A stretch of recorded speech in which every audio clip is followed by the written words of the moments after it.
Приветствую, братья и сестры. Я очень рад быть вместе с вами сегодня. И для меня это большая привилегия говорить слово сегодня. И я буду говорить по-английски. Я постараюсь медленнее немножко, если нужно, чтобы помогала эта проповедь.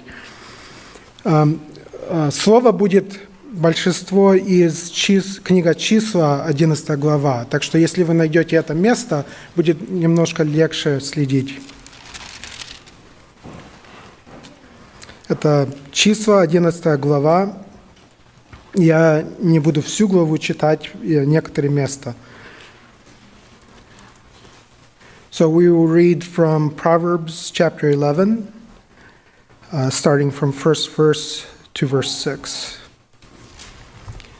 Now the people became like those who complain of adversity in hearing of the Lord. And when the Lord heard it, his anger was kindled, and the fire of the Lord burned among them and consumed some of the outskirts of the camp. The people therefore cried out to Moses, and Moses prayed to the Lord, and the fire died out. So the name of that place was called Taberah, because the fire of the Lord burned among them. And the rabble who were among them had greedy desires. And also the sons of Israel wept again and said, "Who will give us meat to eat? We remember the fish which we used to eat free in Egypt, the cucumbers and the melons and the leeks and the onions and the garlic. But now our appetite is gone. There is nothing at all to look at except this manna." We will also read verse 10 and 11. Now Moses heard the people weeping throughout their families, each man at the doorway of his tent. And the anger of the Lord was kindled greatly, and Moses was displeased. So Moses said to the Lord, "Why hast thou been so hard on thy servant? And why have I not found favor in thy sight, that thou hast laid a burden of all this people on me?" And then we'll read verse 18 through 23. "And say to the people," this is God talking, "say to the people, consecrate yourselves for tomorrow, and you shall eat meat. For you have wept in the ear of the Lord, saying, oh, that someone should give us meat to eat, for we were well off in Egypt. Therefore the Lord will give you meat, and you shall eat. You shall eat not 1 day, not 2 days, not 5 days, not 10 days, nor 20 days, but the whole month, until it comes out of your nostrils and becomes loathsome to you, because you have rejected the Lord who is among you and have wept before him, saying, why did we ever leave Egypt? But Moses said, the people whom I am are 600,000 on foot, yet thou hast said, I will give them meat in order that they may eat for a whole month. Should flocks and herds be slaughtered for them, to be sufficient for them, or should all the fish of the sea be gathered together for them, to be sufficient for them? And the Lord said to Moses, is the Lord's power limited? Now you shall see whether my word will come true for you or not. And then finally we read verse 31 through 34. Now there went forth a wind from the Lord, and it brought quail from the sea, and let them fall beside the camp about a day's journey on one side and about a day's journey on the other side, all around the camp, and about 2 cubits deep on the surface of the ground. And the people spent all day and night and all the next day and gathered the quail. He who gathered least gathered 10 homers, and they spread them out for themselves all around the camp. While the meat was still between their teeth before it was chewed, the anger of the Lord was kindled against the people, and the Lord struck the people with very severe plague.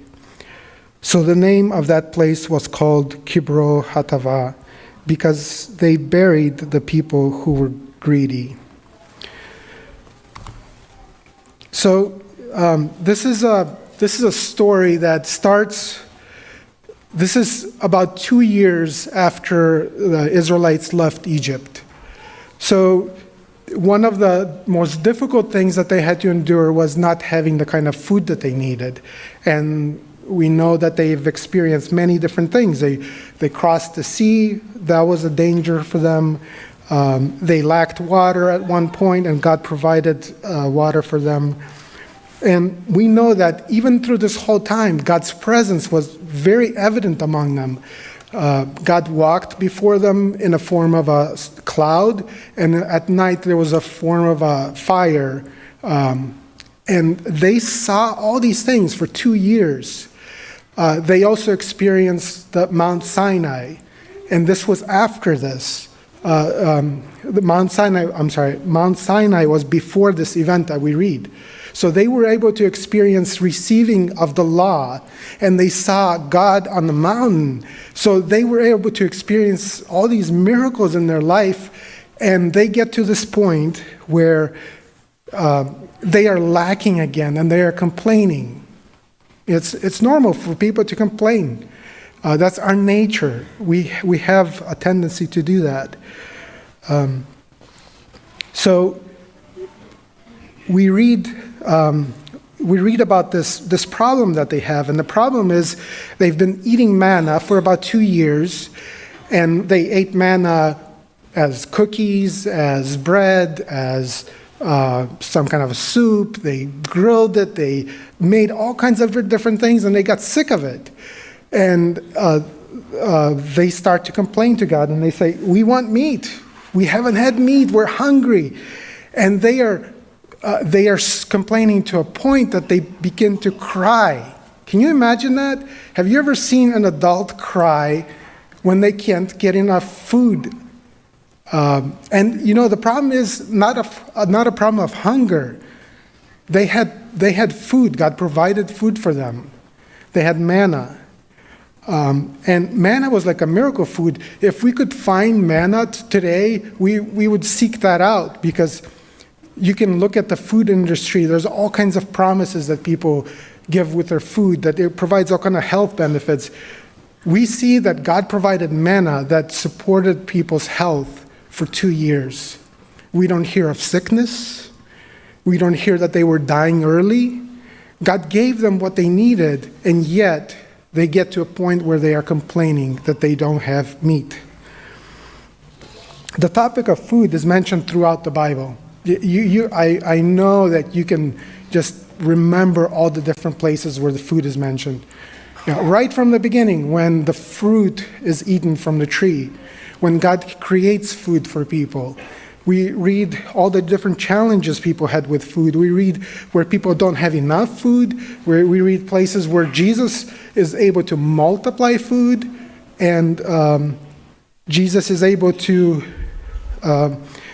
he also talks about thirst, that he is a fountain that provides water for people. And then one of the most important things that we do in remembering Christ is when we do the table of remembrance and we have wine and bread before us. Food is involved in that to give us, it connects us to one of our most basic needs, and we can remember what Christ had done for us. Some people, they look at their day, the day starts, and they look at their day in a certain way. So they divide their day in 3 parts. They say, my day is breakfast, lunch, and dinner. And I wake up, I plan for breakfast, then I eat it, and then I start planning for lunch, and I remember my lunch, and then I start planning for dinner. And their life just is surrounded by just thinking, where am I going to go next to eat? You can see that at workplaces. It happens everywhere. We're constantly thinking about food, and especially like in Ukrainian and Russian culture, our grandmas, they're always telling us, you got to eat more. Come on, come over to the house. We're going to eat. And it's always that connects us. We gather as families. It brings us together. Food is so important, and it's a blessing in our life. But when we desire it the wrong way, it can be a curse. And we see that here in this story. I remember when I was about 7, the first time I tried a banana. In Ukraine, we didn't have bananas when I was a kid, and one of our neighbors' kids, their parents came from across the border, we called it, and they had a banana, one of the kids, and they came out, and a bunch of us kids gathered around, and I just wanted to try a little piece. And I just remembered, like, the flavor was almost like the vanilla. You know what a banana tastes like. And for many years, I didn't eat another one. And I could just remember, like, if I could get one, I would, like, pay a lot of money to do that. Sometimes things that we don't have, we desire the most because we just, in our minds, we imagine how good it is. But when we're here in the United States, they're just all over the place. You go to the store, you walk by them like it's nothing. And it is one of those blessings of God that we just need to be reminded that different kinds of foods that God provides, how much more we should appreciate them. Because we're just so blessed in this country to have the variety that we do. Food also brings a lot of emotions. In your families, I'm sure that people get angry when they don't get their food on time. Come on, we gotta eat. They start calling on the phone. They start sending a text message. It's time, come on, I'm waiting for you. We can't start eating until you get here. And those are kind of the light-hearted things. But there's some studies that have been done. Just in California, there was a study that between 2017 and 2020, there were 77,000 violent events at restaurants. People getting angry because their food is not done right. You've seen stories where people will break through the window of a McDonald's because their hamburger was not right or they didn't get their fries. Food just brings all kinds of emotions. So just looking at this, what happened here, we know that people are really drawn emotionally to food, and sometimes it's a priority in people's lives. And so just looking at this, think about this, that their request. The request is, God, we've been eating manna. We'd like to have some meat. What's wrong with that, right? Is God just such an evil person, a difficult person, or a God who doesn't care about us, that he would just not hear that request? Come on, I just want some meat. And we need to look back at this story to understand why this was not right. So we read in verse 4,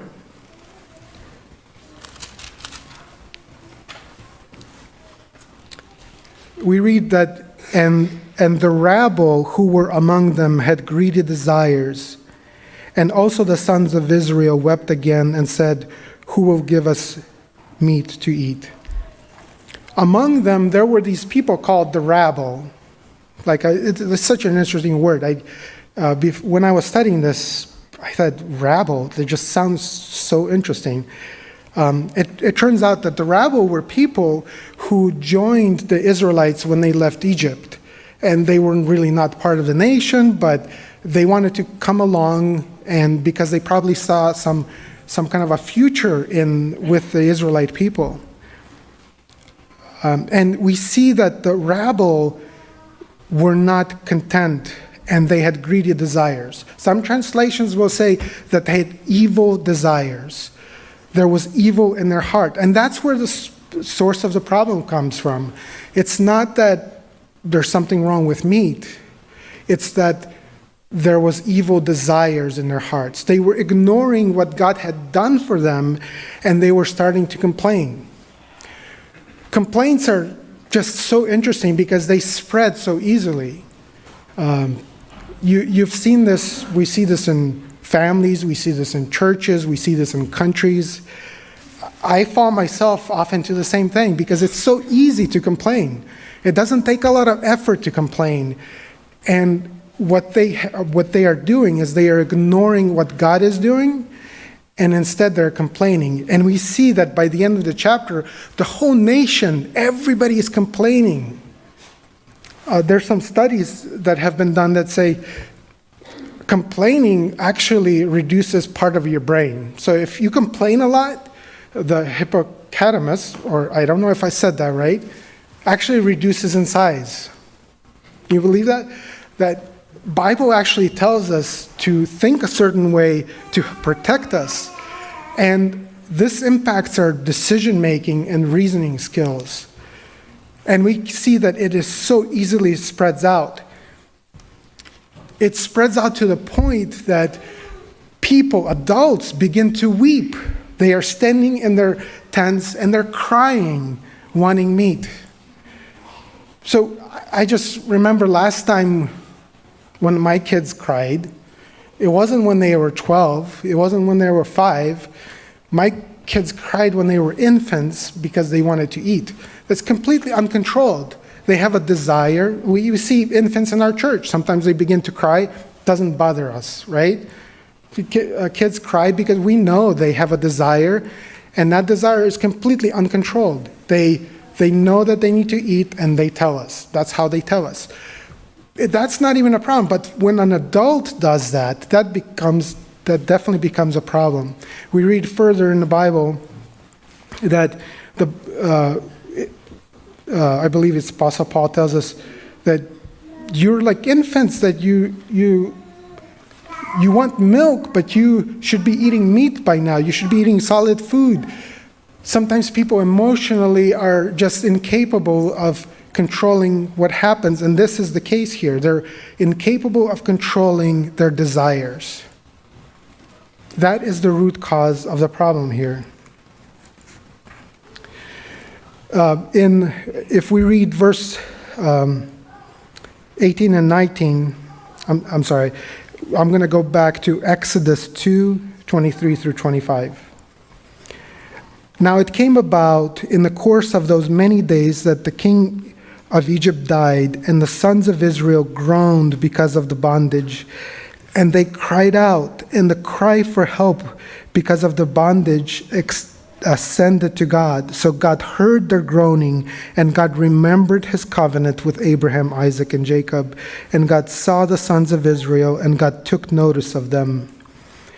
If we go back to Exodus and see what situation they were in before they left Egypt, we see that they were in bondage. They were groaning from the work they were doing. And yet here we read, they say, it was better for us in Egypt. How is it that we as people often will imagine our old situation has been being better? We will remember the positive things and forget about the difficulty that we were in. And this is a reminder for us. God becomes angry because he came, he heard their voice, he comes to their salvation, he brings them out of Egypt, which is a miracle in everything he does. And yet they turn their face away from him in this situation. And then we read Exodus 13 through 14. You must redeem every firstborn donkey with a lamb, and if you do not redeem it, you are to break its neck. And the firstborn of your sons must redeem. So this is a little bit, it's telling Israelites, and there's multiple places in the Bible, it gives them certain things that they must do as a reminder of where they came from. And this is one of those cases. And further it reads, okay, so you're doing this with animals and you're redeeming your firstborn, and your kids will ask, so why are you doing these strange things? And it says here, in the future, when your son asks you, what do you mean? You are to tell him, with a mighty hand the Lord brought us out of Egypt, out of the house of slavery. God tells us over and over that we must remind ourselves that where we came from, the slavery that we were in. And we know that the slavery that the Israelites were in is not, it's very similar. And the Bible gives us a parallel that the slavery that they were in is also the kind of slavery we were in when we were in sin. All of us have fallen into sin. We were corrupt in our lives until God came into our lives and redeemed us. Do you remember that the Israelites had to put blood of the lamb on their doorposts as a sign that they belonged to the Lord? And as we remember what Jesus did for us, we remember the blood. It is the same parallel. It tells us, you are redeemed. Why do we drink wine and eat the bread? It is a reminder to us where we came from. We came from a bondage of slavery. And yet often Christians will look back into their old life of slavery to sin, and they will say, it was actually good back then. I could have some fun. I could enjoy that. And they forget that there was bondage there. And this is the key problem here, that they were turning away from God and they were looking into bondage, which God freed them from. And he knew that it was not right for them. Ephesians chapter 2, verse 13 says, remember that at a time you were separate from Christ, alienated from the commonwealth of Israel, and strangers to the covenant of the promise, without hope and without God in the world. But now, in Christ Jesus, you who were once far away have been brought near through the blood of Christ. For he himself is our peace, who has made the two one, and who has torn down the dividing wall of hostility. In Ephesians, we are told that we must remember that we were separate at one time from Christ. It tells us to be reminded of these things, that we were far away and we were brought near through the blood of Christ.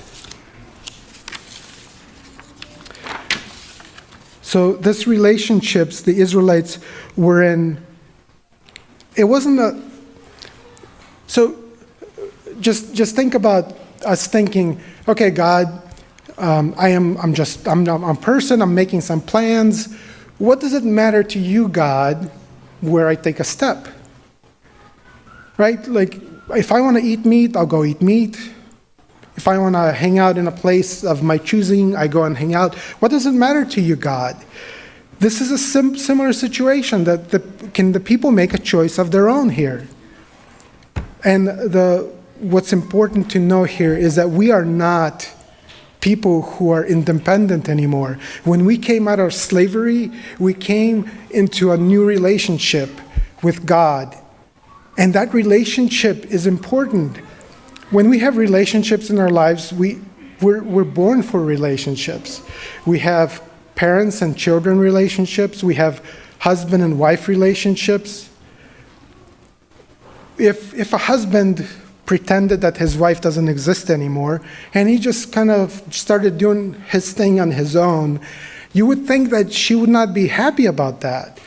And same thing if the kids just said, my parents, I'll stop communicating with them, I'll do whatever I want. Or if the parents rejected their children.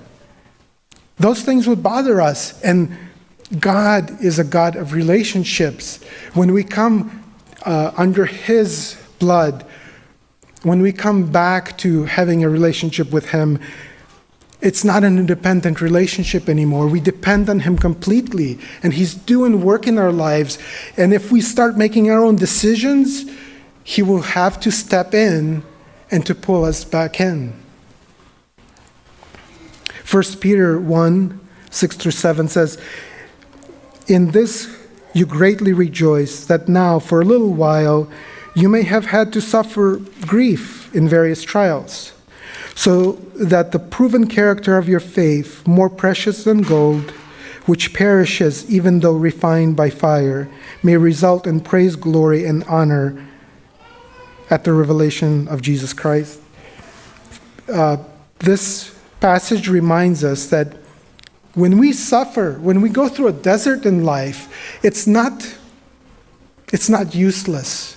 That it is useful to walk through a desert. When things are difficult, when we have to put our dependence completely on God. Just think about this. They walked through the desert, they didn't have to prepare food. They didn't have to worry, where am I going to find food tomorrow? we think about getting food once a week at least. We have to prepare it. God sent them food, and all they had to do was come and gather it. And think about our lives, that they're not very different today. Our whole world could change, and all the food could go rotten. It could disappear. Or we know about the diseases that go around. God has given us. We live in a time of miracles. We're able to go to the store and get whatever we want. Is that not a miracle? We're able to wake up and know that there's a job for us. Is that not a miracle? There's so many things that we have today in life that, you look at Israelites, they got so used to miracles that they thought it was normal. So think about yourself. If you were in the desert and God was giving you manna day and night, I'm sorry, not night, during the day, and he was giving you manna. He was doing all these miracles. He was in a pillar of fire in a cloud before you. You would think, wow, that would be amazing. I would worship God and I would do these things. But the nature of humans is that we get used to those things. And if we think that having a job and having food today is just like normal, I don't think it's a miracle. We have gotten used to miracles. We have to be thankful for everything God is providing each day for us. We have trials, we have inconveniences that we go through, and God sends us to those things to refine us, to make us stronger people, to build our character up.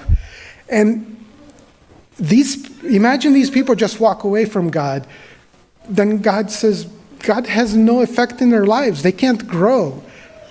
And God gives them, as an example, to us, he gives them all the food that they wanted. They wanted the meat, he sent them the meat.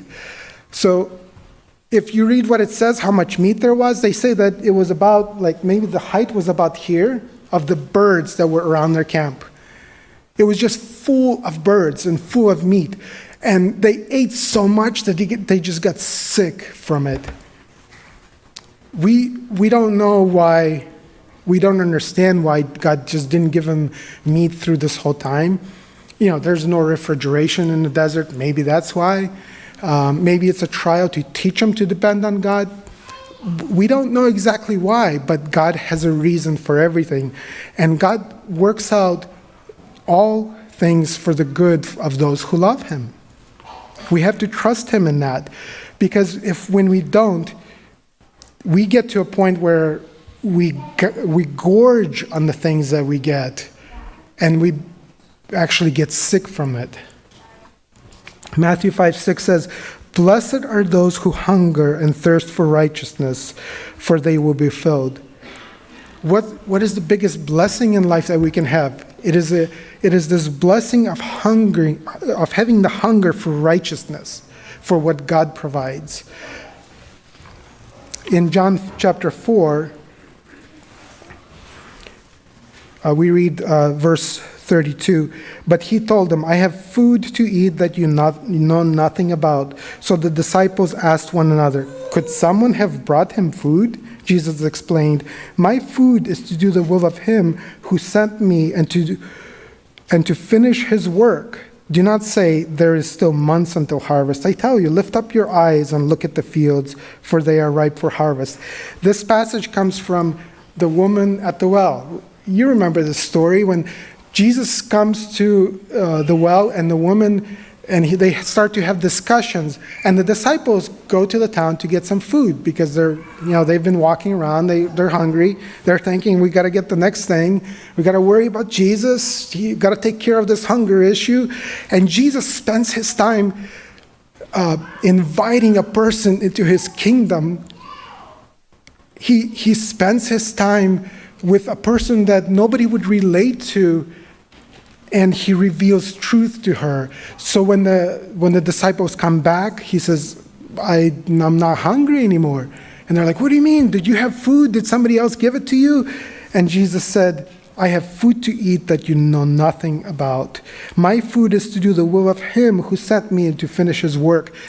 We've had moments, I'm sure you've had moments, where you are so busy working on something because you're so passionate about it that you forget to eat.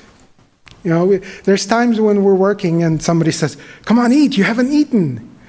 There's also emotional times we experience when somebody goes into an illness, somebody dies in our family. It is so difficult that we forget to eat.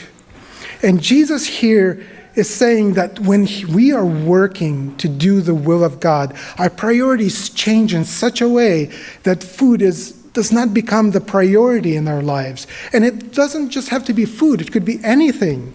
It could be entertainment. It could be some kind of music, some kind of friendships. Those things that we desire for, when we serve God, they change a priority in our lives. And Jesus here shows us that when we are serving God, we are filled when we are searching for righteousness. And just to conclude, God tells us, remember what God has done. Next time when you eat, remember that God is giving to you as a miracle. There might be rabble in your life. Rabble are the influencers. Today it's a big thing to have, these influencers. They get paid a lot of money to influence you, so you could make a decision in a certain direction. The rabble in Israel at that time, they were the influencers, and they were like, hey, we need some meat. What do you guys think? And they started going around and telling everybody, you need some meat. Come on, we're going to have some meat. And all of a sudden, everybody's complaining about meat. That kind of influence exists even today. It could exist from the entertainment you listen to, from the friends you're hanging out with, from the things you read, from the things you're passionate about. Rabble can cause you to make decisions that do not accomplish the will of God in your life. We are at the end of the month, right? The year just started. And you may have made some decisions. I want to change things for the better. I want to grow. And my challenge to you today is review your life. See if there's rabble in your life. What is influencing your decisions? Those things will either cause you to become a complainer and walk away from the Lord's will, or if you reject them, you will find what God wants for your life. Put your eyes on the Lord. Establish your relationship with Him, and He will fulfill your desires. That is my wish for all of us, and we will pray. Amen.